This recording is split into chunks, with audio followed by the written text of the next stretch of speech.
Hello guys, current affairs funda में आप सभी का स्वागत है। मैं हूं आपके साथ अभिषेक शर्मा और आज की इस वीडियो सेशन में हम 29 दिसंबर तक के सभी इंपॉर्टेंट करंट अफेयर्स कवर करने वाले हैं। हमेशा की तरह आप इस वीडियो को अंत तक जरूर देखिएगा, आज भी आपको काफ़ी कुछ जानने के लिए मिलेगा। साथ ही गाइस, इस सेशन को शुरू करने से पहले आप सभी को बताना चाहूँगा, यदि आप हमारे daily current affairs PDF, weekly PDF, monthly PDF और हर महीने के banking and economic awareness PDF चाहते हैं तो करंट अफेयर्स फंडा का 1 ईयर मेंबरशिप प्लान आप बाय कर सकते हैं, जिसका लिंक आपको वीडियो के डिस्क्रिप्शन में या फिर फर्स्ट कमेंट में मिल जाएगा। और आपको बता दें, नए साल के अवसर पर जो हमारा ये पीडीएफ कोर्स है ये आपको डिस्काउंटेड प्राइस पर मिल रहा है। केवल आपको 249 रुपीज़ पे करने हैं और वैलिडिटी आपको 1 साल तक के लिए मिलती है। यानी कि कोई भी आपको एग्ज़ाम हो, एसएससी, बैंकिंग, रेलवेज़ या फिर किसी भी राज्य का कोई एग्ज़ाम हो, पीसीएस हो या फिर कोई भी एग्ज़ाम हो, सभी के लिए ये हमारा जो करंट अफेयर्स है ये काफ़ी यूज़फुल रहने वाला है। तो कोई भी अगर आपका डाउट है हमारे इस पीडीएफ कोर्स से संबंधित तो आप कमेंट बॉक्स में अवश्य लिखिएगा। चलिए फिर करते हैं शुरुआत इस वीडियो सेशन की। हमेशा की तरह सबसे पहले आज का क्वेश्चन देख लेते हैं, इसका आंसर आपको अभी कमेंट बॉक्स में करना है। Where is the Sagar island located? Sagar द्वीप कहाँ स्थित है? ऑप्शंस हैं उड़ीसा, कर्नाटक, तमिलनाडु या फिर वेस्ट बंगाल। तो जल्दी से आप आंसर कर दीजिए, फिर हम आगे बढ़ते हैं। और इसी तरह क्वेश्चन यदि आप प्रैक्टिस करना चाहते हैं तो मैं टेलीग्राम पर जरूर ज्वाइन करें। करंट अफेयर्स फंडा नाम से हमारा टेलीग्राम चैनल है।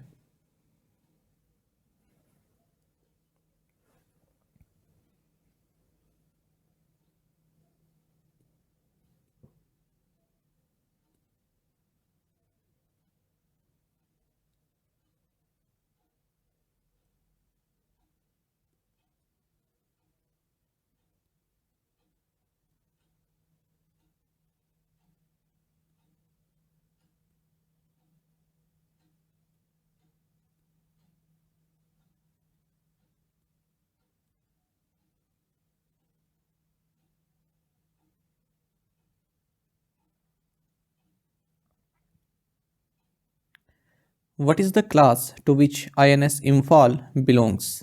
INS इम्फॉल किस श्रेणी से संबंधित है? ऑप्शंस आपके सामने हैं। सही आंसर ऑप्शन डी रहेगा, विशाखापट्टनम क्लास। आपको जाना चाहिए INS इम्फाल जो कि project 15B stealth guided missile destroyer है। इसे हाल ही में इंडियन नेवी में कमीशन्ड किया गया है और ये इवेंट नवल डॉकयार्ड मुंबई में हुआ। और इस दौरान जो हमारे रक्षा मंत्री राजनाथ सिंह वो भी मौजूद रहे। आपको बता दें, 4 इंडिजीनियस विशाखापट्टनम क्लास डेस्ट्रॉयर्स बन रहे हैं, कुछ बन चुके हैं और उनमें से ये तीसरा है INS इम्फाल। इन्हें डिज़ाइन किया है इंडियन नेवी की वारशिप डिज़ाइन ब्यूरो द्वारा और इनको कंस्ट्रक्ट किया जा रहा है मचगांव डॉक शिप बिल्डर्स लिमिटेड यानी कि MDL मुंबई के द्वारा।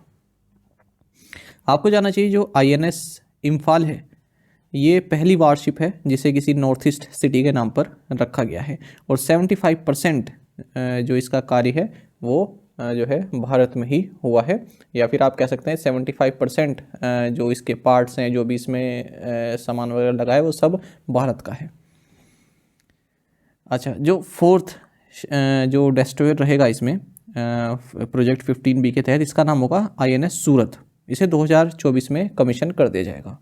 अब इससे पहले INS विशाखापट्टनम और INS मुर्मुगांव ये कमीशन किए जा चुके हैं 2021-2022 में। ठीक है, तो ये 4 हो गए, INS Visakhapatnam, INS Mormugao, INS Imphal और INS Surat. Recently, the cabinet approved the construction of a new bridge across Ganga River in Bihar. Where will the new bridge be located? हाल ही में कैबिनेट ने बिहार में गंगा नदी पर एक नए पुल के निर्माण को मंजूरी दी। नया पुल कहाँ स्थित होगा? सही आंसर ऑप्शन बी है, बिटवीन दीघा एंड सोनपुर।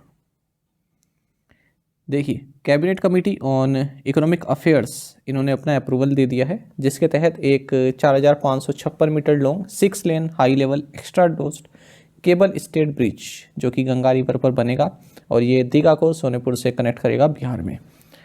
तो इसके कंस्ट्रक्शन को अप्रूवल दे दिया गया है। 3064.45 करोड़ रुपये का बजट रहेगा इस ब्रिज का और 2 डिस्ट्रिक्ट को ये कनेक्ट कर दिया जाएगा, एक तो पटना, ठीक है, और दूसरा है सारण। और फैसले देख लेते हैं जो यूनियन कैबिनेट ने हाल ही में लिया है। इन्होंने ऑकलैंड न्यूजीलैंड में कंसुलेट जनरल ऑफ इंडिया खोलने के प्रपोजल पे भी मंजूरी दी। साथ ही यूनियन कैबिनेट ने जो एक MOU साइन हुआ था हाल ही में प्रसार भारती और रेडियो टेलीविज़न मलेशिया के बीच में इसे मंजूरी दी है। साथ ही कैबिनेट ने इंडिया और इटली के बीच जो माइग्रेशन एंड मोबिलिटी एग्रीमेंट है उसको भी अप्रूव कर दिया है। Which city will be developed as India's first artificial intelligence AI city? कौन सा शहर भारत के पहले आर्टिफिशियल इंटेलिजेंस AI शहर के रूप में विकसित किया जाएगा?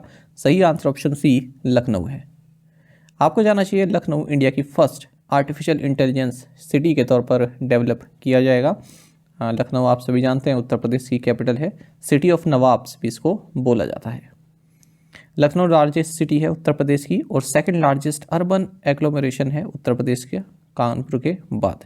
अच्छा, जो लखनऊ, आगरा और वाराणसी हैं ये टूरिज्म को बढ़ाने के मकसद से उत्तर प्रदेश हेरिटेज आर्क के तहत आते हैं। In which state was Sanjauli Dhalli tunnel open for public? Sanjauli Dhalli सुरंग किस राज्य में जनता के लिए खोली गई? सही आंसर ऑप्शन डी है हिमाचल प्रदेश। हाल ही में हिमाचल प्रदेश के चीफ मिनिस्टर सुखविंदर सिंह सुक्खू इन्होंने एक newly constructed Sanjauli Dhalli tunnel इसे ओपन किया है जनता के लिए शिमला में। 154.22 मीटर लॉन्ग है ये।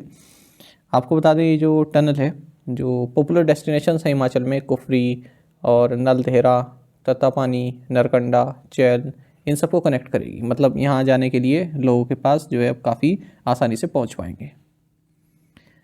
और कुछ प्रोजेक्ट देख लेते हैं जो हिमाचल प्रदेश ने हाल ही में लॉन्च किए हैं पिछले कुछ महीनों में। हिमाचल प्रदेश गवर्नमेंट ने Rajiv Gandhi self employment startup योजना के फर्स्ट फेज को हाल ही में लॉन्च किया था।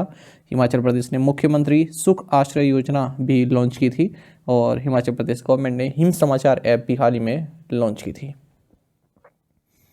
Who will chair the 3-member ad hoc committee set up by the IOC to oversee the day-to-day operations of the Wrestling Federation of India (WFI)? भारतीय कुश्ती महासंघ के दैनिक कामकाज देखने के लिए IOC द्वारा गठित 3 सदस्यीय तदर्थ समिति की अध्यक्षता कौन करेगा? सही आंसर ऑप्शन डी है भूपिंदर सिंह बाजवा। आपको जानना चाहिए कि इंडियन ओलंपिक एसोसिएशन यानी कि IOA इसने एक 3-member ad hoc कमेटी को सेटअप किया है जो कि रेसलिंग फेडरेशन ऑफ इंडिया के जो रोज़मर्रा के कामकाज हैं, ठीक है, उन्हें देखेगा। ये फैसला इसलिए किया गया है क्योंकि हाल ही में स्पोर्ट्स मिनिस्ट्री ने रेसलिंग फेडरेशन ऑफ इंडिया को जो है सस्पेंड कर दिया है ना, क्योंकि अपनी मनमानी कर रहे थे। आपको जानना चाहिए भूपिंदर सिंह बाजवा ये वुसु एसोसिएशन ऑफ इंडिया के प्रेसिडेंट हैं और इस कमेटी के चेयरमैन भी होने वाले हैं। अदर 2 मेंबर्स रहेंगे इसमें MM सोमया और मंजूषा Kanwar. Who has become the highest run scorer for India in the World Test Championship 2019 to 2025? विश्व टेस्ट चैंपियनशिप 2019 से 2025 में भारत के लिए सबसे अधिक रन बनाने वाले खिलाड़ी कौन बन गए हैं? सही आंसर ऑप्शन बी है विराट कोहली। देखिए विराट कोहली ने एक नया माइलस्टोन अचीव किया है साउथ अफ्रीका के अगेंस्ट जो टेस्ट मैच खेला गया सेंचुरियन में, इसके फर्स्ट डे ये हाईएस्ट रन स्कोरर बन गए हैं इंडिया के लिए वर्ल्ड टेस्ट चैंपियनशिप में 2019 से लेकर अगर हम 2025 तक की बात करें, जो 2023 से 25 की साइकिल चल रही है, ठीक है, तो अब तक शुरुआत से लेकर अब तक सबसे हाईएस्ट रन कैटर बन गए हैं। किने पीछे छोड़ा है? भारत के कप्तान रोहित शर्मा को। बाकी आपको जानना चाहिए जो KL राहुल हैं इंडियन क्रिकेटर, ये फर्स्ट विजिटिंग बैटर बन गए हैं जिन्होंने 2 टेस्ट सेंचुरीज जड़ी हैं सेंचुरियन साउथ अफ्रीका में। What is the mascot for the 6th Khelo India youth games to be held in Tamil Nadu? Tamil Nadu में आयोजित होने वाले 6ठे खेलो इंडिया यूथ गेम्स का शुभंकर क्या है? सही आंसर ऑप्शन डी है वीरा मंगई। देखिए union minister of youth affairs and sports Anurag Thakur इन्होंने हाल ही में चेन्नई तमिलनाडु में खेलो इंडिया यूथ गेम्स का official logo, jersey, mascot and theme song को लॉन्च किया है। ये 6th एडिशन रहने वाला है। 19 जनवरी से 31 जनवरी के बीच खेला जाएगा तमिलनाडु की 4 सिटीज़ में, चेन्नई, त्रिची, मदुरई एंड कोयम्बटूर। आपको बता दें मास्कट है वीरा मंगाई जो कि एक तमिल क्वीन वॉरियर का रिप्लिका है और जो इसकी टॉर्च है उसका नाम है थमीज। With which country has India adopted a joint vision document titled A Partnership for the Future? Bharat ने किस देश के साथ भविष्य के लिए साझेदारी नामक एक संयुक्त विजन दस्तावेज अपनाया है? सही आंसर ऑप्शन बी ओमान है। देखिए सुल्तान हैतम बिन तारिक जो कि ओमान के सुल्तान हैं, ये अपनी पहली विजिट पर थे भारत की और इसी दौरान एक जॉइंट विजन डॉक्यूमेंट जिसका टाइटल रहा a partnership for the future, इसे अडॉप्ट किया गया है इंडिया और ओमान के बीच में, जिसके तहत दोनों ही देशों के बीच maritime cooperation and connectivity, energy security and green energy, space technologies, applications, digital payments, financial cooperation, trade and investment, health, tourism, hospitality, IT and innovation संबंधित जो है कोऑपरेशन किया जाएगा। ओमान की बात करते हैं, कैपिटल मस्कट है और करेंसी है Omani riyal. Who has been appointed as event ambassador for the 19th edition of the Tata Mumbai marathon? Tata Mumbai marathon के 19वें संस्करण के लिए इवेंट अम्बेसडर के से नियुक्त किया गया है। सही आंसर ऑप्शन है कैटी मून। देखिए 2 time pole vault world champion and Tokyo Olympics gold medalist Katie Moon, इन्हें 19th एडिशन जो होने वाला है टाटा मुंबई मैराथन का 21 जनवरी को, इसके लिए इवेंट अम्बेसडर नियुक्त किया गया है। जो मुंबई मैराथन है एक world athletics gold level race है और किसके द्वारा प्रमोटेड है? प्रोकैम इंटरनेशनल के द्वारा। Who has been appointed by the United Nations as the senior humanitarian and reconstruction coordinator for Gaza? संयुक्त राष्ट्र द्वारा गाजा के लिए वरिष्ठ मानवतावादी और पुनर्निर्माण समन्वयक के रूप में किसे नियुक्त किया गया है? ऑप्शंस आपके सामने है। सही आंसर ऑप्शन ए है सिग्रिड काग। देखिए UN secretary general Antonio Guterres, इन्होंने सिग्रिड काग को, जो कि नीदरलैंड्स की है, इन्हें senior humanitarian and reconstruction coordinator appoint किया है गाजा के लिए। गाजा आप सभी जानते हैं पैलेस्टीन की लार्जेस्ट सिटी है, मैप में भी आप देख सकते हैं इसकी लोकेशन, उधर की साइड देखें तो मेडिटेरियन सी है। For the 2024 season what is the MSP for fair average quality of milling copra? 2024 season के लिए मिलिंग कोपरा की उचित औसत गुणवत्ता के लिए MSP क्या है? ऑप्शंस आपके सामने है। सही आंसर ऑप्शन बी रहेगा 11,160 रुपीज़ पर क्विंटल। देखिए cabinet committee on economic affairs ने हाल ही में जो मिनिमम सपोर्ट प्राइस है कोपरा के लिए, इसे 250 से 300 रुपये प्रति क्विंटल बढ़ा दिया है। जो MSP है, जो ये मिनिमम सपोर्ट प्राइस है, fair average quality of milling copra, ये 11,160 रुपये पर क्विंटल रहेगा और बॉल कोपरा के लिए 12,000 रुपये पर क्विंटल रहेगा 2024 सीजन के लिए। कोपरा आप समझ रहे हैं, जिसे गोला कहते हैं, गरी कहते हैं, जो त्योहारों पे इधर से उधर नहीं देते एक दूसरे को, उसे, ठीक है। तो अंदर का जो वाइट पार्ट होता है वो ड्राई पार्ट आप कह सकते हैं कोकोनट का। जो मिलिंग कोपरा है इससे जो है तेल भी निकाला जाता है। वाइट पोल और एडिबल कोपरा जो होता है, ठीक है, इसे कंज्यूम किया जाता है। और जो ड्राई फ्रूट होता है उसे रिलीजियस पर्पस के लिए यूज़ किया जाता है। केरल और तमिलनाडु मेजर प्रोड्यूसर हैं मिलिंग कोपरा के, वहीं बॉल कोपरा के जो लीडिंग प्रोड्यूसर है ये कर्नाटक है। National agriculture cooperative marketing federation of India यानी कि NAFED and national cooperative consumers federation यानी कि NCCF, ये सेंट्रल नोडल एजेंसीज के तौर पर कार्य करती हैं कोपरा प्रोक्योरमेंट के लिए। Under which act has the government of India declared Muslim League Jammu Kashmir Masarat Alam faction as an unlawful association? Bharat सरकार ने किस अधिनियम के तहत मुस्लिम लीग जम्मू कश्मीर मसरत आलम गुट को गैर कानूनी संघ घोषित किया है? सही आंसर ऑप्शन डी है अनलॉफुल एक्टिविटीज़ प्रिवेंशन एक्ट यानी कि UAPA। देखिए गवर्नमेंट ऑफ इंडिया ने मुस्लिम लीग जम्मू कश्मीर मसरत आलम फैक्शन को अनलॉफुल एसोसिएशन डिक्लेयर किया है under section 3(1) of the unlawful activities prevention act 1967। ये ऑर्गेनाइजेशन और इसके मेंबर्स ये एंटी नेशनल एक्टिविटीज़ में जो है लिप्त पाए गए हैं और जम्मू कश्मीर में टेररिस्ट एक्टिविटीज़ को सपोर्ट करते हुए भी पाए गए हैं। Who is the union minister for MSME who launched 3 sub schemes under the RAMP programme? केंद्रीय MSME मंत्री कौन है जिन्होंने रैम्प कार्यक्रम के तहत 3 उप योजनाएं शुरू की हैं? ऑप्शंस आपके सामने। सही आंसर ऑप्शन डी रहेगा नारायण राणे। देखिए union minister for MSME Narayan Rane, इन्होंने 3 सब स्कीम्स लॉन्च की हैं रैम्प प्रोग्राम के तहत। ये है MSME green investment and financing for transformation scheme यानी कि MSE गिफ्ट स्कीम। दूसरी है MSE scheme for promotion and investment in circular economy यानी कि MSE स्पाइस स्कीम। तीसरी है MSE scheme on online dispute resolution for delayed payments. World bank supported RAMP programme aims at improving access to market and credit, strengthening institutions and governance at the center and state, improving center-state linkages and partnerships, addressing issues of delayed payment and greening of MSMEs। तो MSME की जो market and credit से संबंधित ये programme है, world bank supported programme है, ये याद रखिएगा। बाकी ये जो ऊपर हमने 3 स्कीम देखी ना, इनके बारे में और डिटेल में जानने की नीड नहीं है, केवल ये 3 के नाम याद रखना।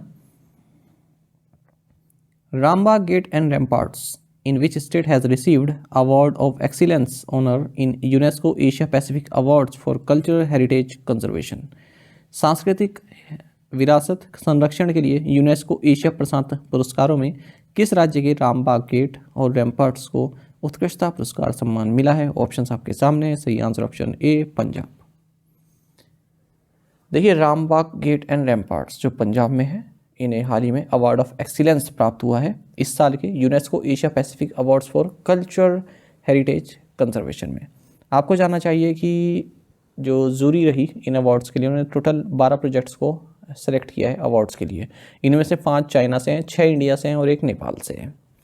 तो देखिए अलग अलग कैटेगरी में है। जैसे अगर हम देखें अवार्ड ऑफ डिस्टिंक्शन में 3 प्रोजेक्ट को दिया गया है, ठीक है, जैसे फैनलिन गोल्फ कोर्स हांगकांग में, और डोंगवान गार्डन रेजिडेंसीज चाइना में, और तीसरा है कर्णिकरा मंडपम, ठीक है, ये है कुन्नामंगलम भगवती टेम्पल केरल इंडिया में।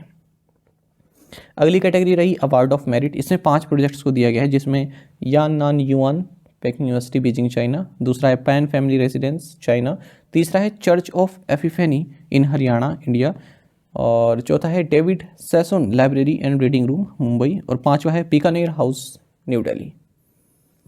आपको जाना चाहिए फिर नेक्स्ट, इसमें award for new design in heritage context ये दिया गया है एल2 साइट म्यूजियम, जो कि जिया कैपिटल चाइना में है। अच्छा, फिर अगला अवार्ड अगर हम देखें special recognition for sustainable development, ये दिया गया है कर्णिकरा मंडपम केरल, पीपल हवेली पंजाब, और सिकामी शेन काठमांडू नेपाल को।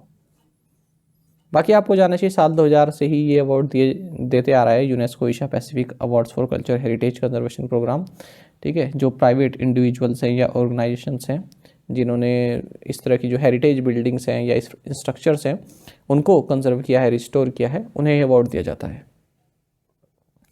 विच bank has tied up with American Express to launch privilege credit card on the American Express network?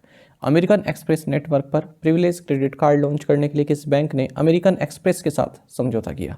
Options आपके सामने है, सही आंसर ऑप्शन बी रहेगा एक्सिस बैंक। देखिए एक्सिस बैंक ने अमेरिकन एक्सप्रेस के साथ टाई अप किया है और मिलकर axis bank privilege credit card launch किया है अमेरिकन एक्सप्रेस नेटवर्क पर। With this partnership axis bank customers can now enjoy the local and global benefits of the American Express network. इसी तरह का अगर हम और देखें करंट अफेयर, तो कोटक महिंद्रा लाइफ इंश्योरेंस ने ट्यूलिप यानी कि TULIP जैसे आप कहेंगे जो है term with a unit linked insurance programme, इसे लॉन्च किया है। और देखें HDFC लाइफ और NKGSP कोऑपरेटिव बैंक लिमिटेड, इन्होंने कॉर्पोरेट एजेंसी टाई अप किया है, वही मतलब उस तरह bank assurance type pact sign किया है। What legislation has replace the criminal procedure code 1973? किस कानून ने आपराधिक प्रक्रिया संहिता 1973 की जगह ली है? ऑप्शंस आपके सामने हैं, सही आंसर ऑप्शन डी रहेगा भारतीय नागरिक सुरक्षा सेकंड संहिता 2023। देखिए भारतीय नागरिक सुरक्षा सेकंड संहिता 2023, जिसे आप BNSS2 भी कह सकते हैं, इसने हाल ही में क्रिमिनल प्रोसीजर कोड 1973 CRPC को रिप्लेस किया है। जो CRPC है ये अरेस्ट, प्रोसिक्यूशन एंड बेल का जो पूरा प्रोसेस है उसके बारे में बताती है। अब अगर हम इस BNSS2 की बात करें तो इसने कहा है कि जो भी इस तरह के ऑफेंसेस हैं जिनमें 7 साल की इम्प्रिजनमेंट या इससे ज़्यादा की इम्प्रिजनमेंट होती है, उनके लिए फोरेंसिक इन्वेस्टमेंट जो है की जाएगी। और ये अलाउ करता है, ये जो एक्ट है, 15 days of police custody which can be authorised in parts during the initial 40 और 60 डेज ऑफ द 60 और 90 days period of judicial custody. जो CRPC है वो क्या प्रोवाइड करती है? Bail for an accused who has been detained for half the maximum imprisonment for the offence. अब जो ये हैंडकफ्स है, हथकड़ी जो है, उसको परमिट कर दिया गया है यदि कोई ऑर्गेनाइज्ड क्राइम में लिप्त पाया जाता है या फिर सुप्रीम कोर्ट के डायरेक्शंस को कॉन्ट्राडिक्ट करता हुआ पाया जाता है। अगला एक्ट देखेंगे, पार्लियामेंट ने हाल ही में भारतीय न्याय सेकंड संहिता 2023 को भी पास किया है। इसमें जो IPC 1860 है उसके ज़्यादातर जो प्रोविजंस हैं उनको रिटेन रखा है। इसमें जो है कम्युनिटी सर्विस को एक पनिशमेंट के तौर पर जो है ऐड किया गया है। इसमें सेडिशन जो है ऑफेंस नहीं बताया गया है, जो ये नया पास किया गया भारतीय न्याय सेकंड संहिता 2023, ठीक है। सेडिशन इसमें ऑफेंस नहीं है, इसके बदले एक नया ऑफेंस जिसे ट्रेजन कहा जाता है ये इसमें ऐड किया गया है, for acts endangering the sovereignty, unity and integrity of India. ये जो एक्ट है ये टेररिज्म को भी डिफाइन कर रहा है, तो पहली बार टेररिज्म को डिफाइन किया गया है इस वाले एक्ट में, याद रखिएगा। It is defined as an act that intends to threaten the unity, integrity, security और economic security of the country और strike terror in the people. Organised crime को जो है ऑफेंस के तौर पर ऐड किया गया है, जैसे kidnapping, extortion, cyber crime committed on behalf of a cyber syndicate. जो पैटी ऑर्गेनाइज्ड क्राइम होते हैं छोटे मोटे, उन्हें भी ऑफेंस बताया गया है। Murder by a group of 5 और more persons on ground of certain identity markers such as caste, language और पर्सनल बिलीफ, ये भी अब ऑफेंस के तौर पर काउंट किया जाएगा, उसमें भी लाइफ इम्प्रिजनमेंट और डेथ दी जाएगी। Attempting or committing organized crime will be punishable with death or life imprisonment and a fine of rupees 10 lakh if it results in the death of the person. Imprisonment between 5 years and life and a fine of at least 5 lakh rupees. तो ये major मैंने आपको बता दिए, इतना जानने की ज़रूरत नहीं है यदि आप जैसे बैंक SSC के लिए तैयारी कर रहे हैं, ठीक है। केवल ये याद रखिएगा किस एक्ट ने किसे रिप्लेस किया है, और पहली बार आतंकवाद को डिफाइन किया गया है किस एक्ट में, ठीक है, भारतीय न्याय सेकंड संहिता 2023 में। तो इस तरह की जानकारी आप याद रखेंगे। अच्छा, साथ ही age of criminal responsibility is retained at 7 years, it extends to 12 years depending upon the maturity of the accused. और जो ये एक्ट है it defines a child to mean a person below the age of 18। इसने section 377 of IPC इसे भी जो है हटा दिया है इस नए एक्ट ने, और rape of man and bestiality को ऑफेंस के तौर पर भी रिमूव कर दिया है। बेस्टियलिटी का मतलब होता है intercourse between human and animal. Previous assignment questions के आंसर देखेंगे। SAARC charter day is celebrated on which day? 8th December। How many minerals listed as critical minerals for India? 30। The 10-day Badlav Yatra was organized by which political party? Aam Aadmi Party. The Baba Meher Singh competition is related to which sector? Defense. The Mahalakshmi free bus travel scheme has been implemented in which state? Answer is Telangana. Name the tribal farmer from Odisha's Koraput district who is known as Queen of Millet. Answer is Ramati Giruya. आप में से कई students ने बिल्कुल सही answer किया है, इसी तरह से पार्टिसिपेट करते रहें। चलिए आज के असाइनमेंट क्वेश्चन देखेंगे। Manish Agarwal plays which sport? When is the National Consumer Day celebrated in India? Who is the first Indian origin lawmaker in Australia's parliament? Name the strait that separates the Arabian Peninsula from East Africa. Cyber Operation and Security Center opened in which city? When was the National Action Plan on Climate Change NAPCC launch? देखिए, आप में से aspirants जो है participate ही नहीं करते हैं assignment questions के आंसर में, ठीक है। तो देखकर जो है अच्छा भी नहीं लगता कि मेहनत से आपके लिए इतने क्वेश्चन भी लाते हैं तब भी आप लोग जो है रिस्पॉन्स नहीं करते। केवल 5-6 एस्पिरेंट्स हैं, ठीक है, वही लोग डेली आंसर कर रहे हैं। कुछ ऐसे भी हैं उनमें से जिनका मिस हो जाता है एक दिन का, तो वे 1-2 दिन बाद दोबारा से उस पुरानी वीडियो पर भी कमेंट करते हैं। तो कुछ लोग इतने भी कमिटेड हैं, ठीक है। तो अगर ऐसे करोगे तो फिर इनका लाने का फ़ायदा ही नहीं है असाइनमेंट क्वेश्चंस का। ये आपकी एक्स्ट्रा जीके भी बढ़ाते हैं, स्ट्रेटेजी के आपकी बढ़ाने का काम करते हैं, ठीक है। तो इसमें ज़्यादा से ज़्यादा पार्टिसिपेट किया कीजिए, तभी मज़ा भी आएगा। साथ ही आप हमें करंट अफेयर्स फंडा को टेलीग्राम पर भी ज्वाइन कर सकते हैं। यहाँ पर रेगुलर वीडियो अपडेट्स और करंट पेजेस हम आप सभी के लिए लाते रहते हैं। साथ ही डिस्कशन ग्रुप में आप किसी भी क्वेश्चन का सोल्यूशन पा सकते हैं। दोस्तों, हमारे करंट अफेयर्स की प्लेलिस्ट दी गई है, इसको आप जरूर देखें। अपने दोस्तों के साथ, फेलो स्टूडेंट के साथ हमारे करंट अफेयर्स को आप शेयर जरूर करें। आज का ये सेशन आपको कैसा लगा आप कमेंट बॉक्स में बताइएगा। Thank you guys.